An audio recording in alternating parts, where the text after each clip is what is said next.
সবাইকে আমন্ত্রণ আজকের টিউটোরিয়াল দেখার জন্য। আজকে আমি দেখাবো কিভাবে গুগল ড্রাইভকে হোস্ট হিসেবে শেয়ার করা যায়। গুগল ড্রাইভের জন্য অবশ্যই জিমেইল অ্যাকাউন্ট থাকতে হবে। গুগল ড্রাইভের অ্যাড্রেস www.drive.google.com। এই অ্যাড্রেসে গিয়ে গুগল ড্রাইভে লগইন করলে এরকম একটা উইন্ডো ওপেন হবে। এখানে অনেক রকম অপশনস আছে। এবার আমি ক্রিয়েট বাটনে ক্লিক করে ফোল্ডার তৈরি করব। ফোল্ডারটির নাম রাখবো হোস্ট।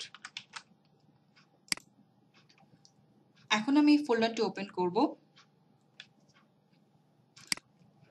ফোল্ডারটি ওপেন করার পরে এর ভেতরে index.html ফাইলটি রাখবো। এখন আমি দেখাবো কিভাবে এই ফাইলটা শেয়ার করা যায়। এরপর হোস্ট ফোল্ডারের উপর ডান মাউস রেখে ক্লিক করে শেয়ার অপশনস আসবে। সেই শেয়ার অপশনসে ক্লিক করার পরে একটি পপআপ উইন্ডো আসবে। পপআপ উইন্ডো আসার পরে এখানে লেখা আছে গেট শেয়ারেবল লিংক এবং এই গেট শেয়ারেবল লিংকে আমি ক্লিক করব।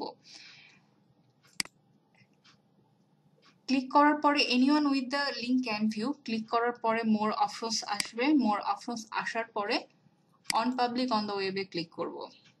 সেভ করে নিব। সেভ করার পরে ডান। হোস্ট ফোল্ডারটির উপর ক্লিক করার পর উপরের অ্যাড্রেস বারে যে অ্যাড্রেস আসবে সেখানে ফোল্ডার্স // পরের অংশটুকুই হচ্ছে হোস্ট ফোল্ডারটির শেয়ারেবল লিংক। এখন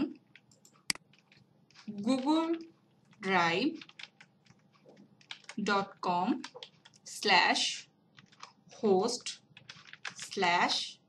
আমার ফোল্ডারের শেয়ারেবল লিংকে